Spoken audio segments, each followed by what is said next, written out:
ഹംഗറിയും യുക്രൈനും തമ്മിലുള്ള ബന്ധം ഇപ്പോൾ അത്ര നല്ല നിലയിലല്ല. റഷ്യയുമായുള്ള യുദ്ധത്തിന് മുൻപേ തന്നെ നിലനിന്നിരുന്ന ചില അടിസ്ഥാനപരമായ പ്രശ്നങ്ങളാണ് ഇതിന് പ്രധാന കാരണം.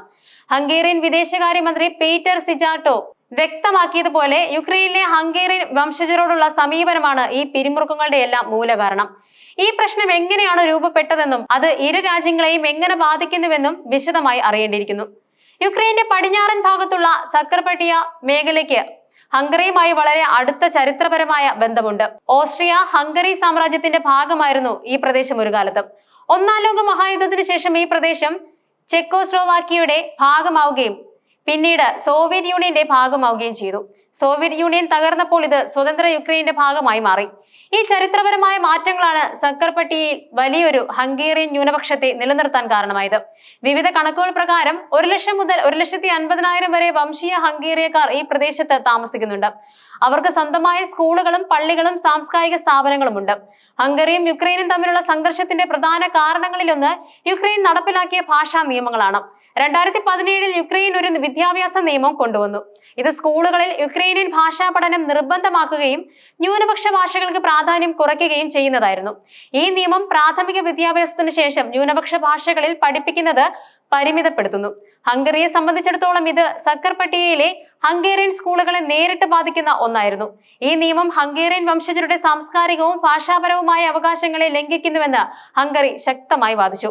തുടർന്ന് 2019 യുക്രൈൻ ഒരു പുതിയ ഭാഷാ നിയമം പാസാക്കി. ഇത് പൊതുജീവിതത്തിൽ യുക്രൈനിയൻ ഭാഷയുടെ ഉപയോഗം കൂടുതൽ കർശനമാക്കി. സർക്കാർ സ്ഥാപനങ്ങൾ, പൊതുസേവനങ്ങൾ, മാധ്യമങ്ങൾ, വ്യാപാരം എന്നിവിടങ്ങളിൽ യുക്രൈനിയൻ ഭാഷ നിർബന്ധമാക്കി. ഈ നിയമങ്ങളും ഹംഗറിയുടെ എതിർപ്പിന് കാരണമായി. ഈ നിയമങ്ങൾ ന്യൂനപക്ഷങ്ങളുടെ അവകാശങ്ങളെ അടിച്ചമർത്തുന്നതാണെന്നും അവർക്ക് സ്വന്തം ഭാഷയും സംസ്കാരവും നിലനിർത്താനുള്ള അവകാശം നിഷേധിക്കപ്പെടുന്നതിന് തുല്യമാണെന്നും ഹംഗറി ആരോപിച്ചു. ഈ നിയമങ്ങൾ യൂറോപ്യൻ നിലവാരങ്ങൾക്ക് വിരുദ്ധമാണെന്നും ഹംഗറി അന്താരാഷ്ട്ര വേദികളിൽ ഉന്നയിച്ചു. ഇതിനിടയിൽ യുക്രൈനിലെ ചില ഹംഗേറിയൻ വംശജർക്ക് ഹംഗേറിയൻ പൗരത്വം ലഭിക്കുന്ന സംഭവങ്ങളും ഹംഗറിയും യുക്രൈനും തമ്മിലുള്ള ബന്ധത്തിൽ കൂടുതൽ വിള്ളലുണ്ടാക്കി. യുക്രൈൻ നിയമം ഇരട്ട പൗരത്വത്തെ അംഗീകരിക്കുന്നില്ല. എന്നിട്ടും ഹംഗറി തങ്ങളുടെ വംശജർക്ക് പൗരത്വം നൽകാൻ രഹസ്യമായി ശ്രമിക്കുന്നുവെന്ന് യുക്രൈൻ ആരോപിച്ചു. ഇത് യുക്രൈന്റെ ആഭ്യന്തര കാര്യങ്ങളിൽ ഹംഗറിയുടെ ഇടപെടലായി യുക്രൈൻ കണ്ടു. ചില ഹംഗേറിയൻ ഉദ്യോഗസ്ഥർ സക്കർപട്ടിയയിലെ ഹംഗേറിയൻ സംഘടനകളുമായി ബന്ധം പുലർത്തുകയും അവർക്ക് സാമ്പത്തിക സഹായം നൽകുകയും ചെയ്യുന്നത് യുക്രൈൻ സംശയത്തോടെ നോക്കി. ഇത് പ്രാദേശിക രാഷ്ട്രീയത്തിൽ ഹംഗറിയുടെ സ്വാധീനം വർദ്ധിപ്പിക്കാനുള്ള ശ്രമമാണെന്ന് യുക്രൈൻ ഭയപ്പെട്ടു. റഷ്യ യുക്രൈൻ യുദ്ധം ആരംഭിച്ചതോടെ കാര്യങ്ങൾ കൂടുതൽ വഷളായി. യുക്രൈനിയൻ സൈന്യം ആളുകളെ റിക്രൂട്ട് ചെയ്യുന്ന പ്രക്രിയയിൽ ഹംഗേറിയൻ വംശജരെ നിർബന്ധിതമായി ചേർക്കുന്നതിനെ ഹംഗറി ശക്തമായി എതിർത്തു. സക്കർപട്ടിയ മേഖലയിൽ നിന്നുള്ള നിരവധി ഹംഗേറിയൻ വംശജരെ സൈന്യത്തിലേക്ക് നിർബന്ധിതമായി റിക്രൂട്ട് ചെയ്യുന്നതായും അതിൽ ചിലർ മരിച്ചതായും ഹംഗറി ആരോപിച്ചു. ജോസഫ് സെബാസ്റ്റ്യൻ എന്ന 45 വയസ്സുകാരനായ ഹംഗേറിയൻ വംശജർ സൈനിക സേവനത്തിനായി നിർബന്ധിതമായി ചേർക്കപ്പെട്ടതിന് ശേഷം മരിച്ച സംഭവം വലിയ കോളിളക്കമുണ്ടാക്കി. ഹംഗേറിയൻ പ്രധാനമന്ത്രി വിക്ടർ ഓർബൻ ഈ മരണത്തിന് യുക്രൈനിയൻ സൈന്യത്തെ നേരിട്ട് കുറ്റപ്പെടുത്തി. സെബാസ്റ്റ്യൻ ആരോഗ്യപരമായ കാരണങ്ങളാലാണ് മരിച്ചതെന്നും അക്രമത്തിന്റെ ലക്ഷണങ്ങളൊന്നും ഉണ്ടായിരുന്നില്ലെന്നും യുക്രൈനിയൻ സൈന്യം വിശദീകരിച്ചെങ്കിലും ഈ വിഷയത്തിൽ ഹംഗറി കടുത്ത നിലപാട് തുടർന്നു. സമാഹരണ ശ്രമങ്ങളിൽ ഏർപ്പെട്ടിരുന്ന 3 യുക്രൈനിയൻ ഉദ്യോഗസ്ഥർക്ക് മേൽ യൂറോപ്യൻ യൂണിയൻ ഉപരോധം ഏർപ്പെടുത്തണമെന്ന് ഹംഗറി ആവശ്യപ്പെടുകയുമുണ്ടായി. ഇത് ഇരു രാജ്യങ്ങൾക്കുമിടയിലെ സംഘർഷം കൂടുതൽ രൂക്ഷമാക്കി. ഹംഗറി യൂറോപ്യൻ യൂണിയനിലെയും നാറ്റോയിലെയും അംഗമാണ്. യുക്രൈൻ ഈ 2 സംഘടനകളിലും ചേരാൻ ആഗ്രഹിക്കുന്നുണ്ട്. എന്നാൽ യുക്രൈന്റെ അംഗത്വ ശ്രമങ്ങളെ ഹംഗറി പലപ്പോഴും തടസ്സപ്പെടുത്തിയിട്ടുണ്ട്. യുക്രൈനിലെ ന്യൂനപക്ഷ അവകാശങ്ങൾ പൂർണ്ണമായി ഉറപ്പാക്കുന്നതുവരെ യുക്രൈൻ യൂറോപ്യൻ യൂണിയനിലും നാറ്റോയിലും ചേരുന്നതിന് പിന്തുണ നൽകില്ലെന്ന് ഹംഗറി വ്യക്തമാക്കിയിട്ടുണ്ട്.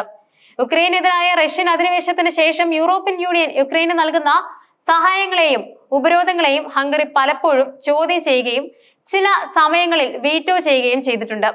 ഇത് യൂറോപ്യൻ യൂണിയനിലെ മറ്റ് അംഗരാജ്യങ്ങളുമായും ഹംഗറിയെ അകറ്റി നിർത്താൻ കാരണമായി. ഹംഗറി റഷ്യയുമായി താരതമ്യേന നല്ല ബന്ധം പുലർത്തുന്നു എന്നതും ശ്രദ്ധേയമാണ്. റഷ്യൻ ഊർജ്ജത്തെ വളരെയധികം ആശ്രയിക്കുന്ന രാജ്യമാണ് ഹംഗറി. അതുകൊണ്ട് തന്നെ റഷ്യക്കെതിരെ ഉപരോധങ്ങളിൽ ഹംഗറിക്ക് ചില സംശയങ്ങളുണ്ട്. ഇത് യുക്രൈൻ റഷ്യ യുദ്ധത്തിൽ ഹംഗറിയുടെ നിലപാടിനെ സ്വാധീനിക്കുന്ന ഒരു ഘടകമാണ്. യുക്രൈൻ ഒരു യുദ്ധത്തിലൂടെ കടന്നു പോകുമ്പോൾ ദേശീയ ഐക്യം നിലനിർത്തേണ്ടത് അവർക്ക് അത്യാവശ്യമാണ്. അതുകൊണ്ട് തന്നെ ഭാഷാ നിയമങ്ങളിൽ അയവ് വരുത്താൻ യുക്രൈൻ തയ്യാറാകുമോ എന്നത് സംശയമാണ്. എന്നാൽ ഹംഗറിക്ക് തങ്ങളുടെ വംശജരുടെ അവകാശങ്ങൾ സംരക്ഷിക്കുന്നത് ഒരു ദേശീയ പ്രാധാന്യമുള്ള വിഷയമാണ്.